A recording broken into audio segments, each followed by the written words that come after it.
कार्य लगा दो एक बड़ा सारा। देख रही हूँ धूप जो है इधर आगे आगे आती जा रही है, और फिर भी आप लोग बड़े ही सहन शक्ति है सबके अंदर। देखो तो ये भी गुरु महाराज जी की बहुत बड़ी कृपा है। उनकी कृपा से आप बैठे हो, आपका भार है, प्यार है, और उनकी कृपा है। अच्छा यस इतना फुटना तो इतने लाना, संसार से हटा करके अपने गुरु महाराज जी के चरणों में लगाना, यही सबसे बड़ा सत्संग है। अब मुझे बड़ी खुशी होती है कि चाहे भक्तों को देखो चाहे बहनों को देखो कि एक से एक कलाकार हैं बोलने में, एक से एक कलाकार है बोलने में, प्यार में, हर तरह से।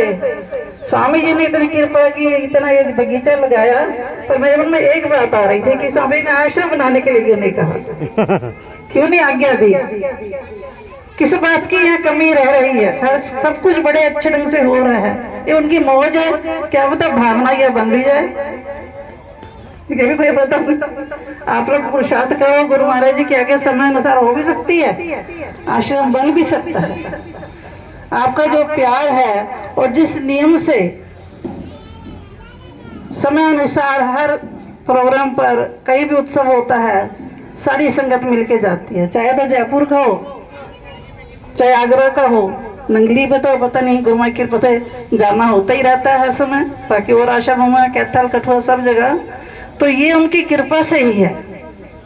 और सतगुरु की महिमा तो कहते हैं अमित है, गुरु की महिमा है अमित, कह न सके श्रुति शेष, जिनकी कृपा कटाक्ष से रंग होत नरेश। सतगुरु की महिमा ये हमारी जीवन गा नहीं सकती। उनकी कृपा कहते सतगुरु तीन तरह से कृपा करते हैं। सतगुरु की कृपा तीन तरह से होती है। एक, जिसको आशीर्वाद दे दिया, जिसके सिर पर हाथ रख दिया उसके बारे न्यारे हो जाते हैं। और दूसरा, जिसको अपने मुख से जो वचन फरमा दिए, जिसको वचन फरमा दिए समझो उसकी तो जिंदगी बन जाती है। और तीसरा, जिस पर अपनी नजर की दृष्टि, कृपा की दृष्टि डाल देते, वो तो फिर हर समय उनसे ही जुड़ा रहता है। तो हमारे मालिक जिनकी महिमा जितनी भी जगाई जाए उतनी कम है, श्री नगरी निवासी भगवान जी, उनका सपूर्ण जीवन चरित्र है जिसमें उनकी बहुत सी लीलाएं हैं, बहुत से उनके चमत्कार हैं जो हर प्रेमी के साथ आज भी होते हैं, आज भी होते हैं, क्योंकि वो तो हर समय हाजिर नाजिर हैं। उनको दिल से हम पुकार हैं, वो कृपा करते हैं। तो इतवार का दिन था, इतवार का दिन था, श्री गुरु महाराज सैर करने गए, साथ में कुछ संत महात्मा भी थे, भगत भी थे। सैर करते करते गुरु महाराज थोड़ी दूर निकल गए और वहां जाकर एक वृक्ष के नीचे बैठ गए और उनकी मौज आई, सत्संग शुरू कर दिया, सत्संग शुरू कर दिया। सत्संग करते करते देर हो गई, सब संत कह रहे हैं आज इतवार है, गुरु महाराज ने आश्रम में भी सत्संग करना है, यहाँ बैठे बैठे हमें बड़ी देर हो गई है। तो एक महात्मा जी खड़े होते, कहते गुरु महाराज जी बड़ा समय हो गया, आश्रम सत्संग करना है। तो गुरु महाराज जी कुछ नहीं बोले। थोड़ी देर में दूसरे महात्मा खड़े हुए, डर भी लगता था गुरु महाराज से, उनको कैसे हाथ जोड़ के विनती करें, लेकिन 1 2 3 4 कई महात्माओं ने बार बार की। तो गुरु महाराज जी हंसकर कहते हैं, तुम आश्रम किसे कहते हो, तुम आश्रम किसे कहते हो, 4 दीवारी बनी है वो आश्रम है। याद रखो, जहाँ गुरु महाराज जी का सत्संग हो रहा हो वो आश्रम से कम नहीं है। बोलो जयकारा बोल मेरे श्री गुरु महाराज की, वो आश्रम से कम नहीं है। तो कहने का भाव ये है कि हमें उनको याद करना है, उनकी कृपा को, उनके वचनों को, वही हमारे जीवन में सहारा है और हर तरह से हमारे जीवन को बना रहे हैं। जीवन में हर तरह का प्रसंग आता है, देखो कई बार दुख भी आता है, सुख भी आता है, लेकिन हमें ये हमारा पूरा विश्वास होता है कि गुरु महाराज जी का हमारे ऊपर बहुत बड़ा हाथ है।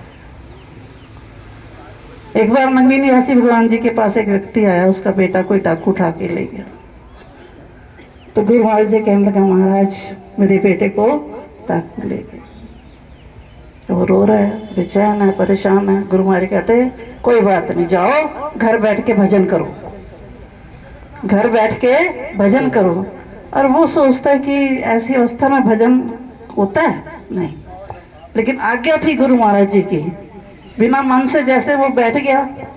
उधर डाकू जो ले गए थे लड़के को, वहां जंगल में गए तो वहां पर किसी व्यक्ति की आवाज, ठक ठक की आवाज आई, कोई बूट पहन के आ रहा है। डाकुओं ने लड़के को वृक्ष से बांध दिया और खाना खाने बैठ गए। लेकिन जब आवाज सुनाई दी तो उन्होंने सोचा पता नहीं कोई व्यक्ति आ गया है, यहाँ व्यक्ति का क्या काम, जंगल है। लेकिन फिर वो डर गए। उन्होंने कहा कहीं हम पकड़े ना जाएं। वो उस लड़के को बंधा हुआ छोड़ के दौड़ गए। अब वो व्यक्ति पास आया, रस्सी खोली, पूछा बेटा कहाँ जाना है। बच्चे ने बताया ऐसे ऐसे मुझे डाकू ले आया। तो जिस जगह पे उनका घर था उस सड़क के मोड़ पे छोड़ के वो व्यक्ति कहने लगे कि बस मेरा काम हो गया, मैं जा रहा हूँ। तो थे वो निवासी भगवान ही थे, वेश बदल कर आए थे। वो बच्चा घर आया तो पिता बड़ा खुश हुआ, लेके गया गुरु महाराज जी के पास कि गुरु महाराज जी बच्चा मिल गया। गुरु महाराज कहते मिल गया ना, अब पहले से भी ज्यादा भजन किया करो, अब पहले से भी ज्यादा भजन किया करो। तो इसलिए गुरु महाराज जी यही कहते हैं कि हमारे जीवन में कैसा भी प्रसंग आए, हमें भजन सिमरन से पीछे नहीं हटना चाहिए। सेवा भी करते रहें, भजन सिमरन भी करती रहें, ताकि हमारा जीवन गुरु माया के अर्पण हो, ये मनुष्य जीवन हमारा सफल हो। जिंदगी तो हम सब बिता रहे हैं, कैसी बिता रहे हैं यह हम स्वयं जानते हैं या वो मालिक जानता है। हमारी आत्मा जानती है या वो मालिक जानते हैं। लेकिन उनके वचनों को हर समय हम याद रखें। महापुरुष के वचन ही सब कुछ है। गुरु माया का वाक है कि गुरु आज्ञा माने सोई, जानते हैं या वो मालिक जानता है। हमारी आत्मा जानती है या वो मालिक जानते हैं। लेकिन उनके वचनों को हर समय हम याद रखें।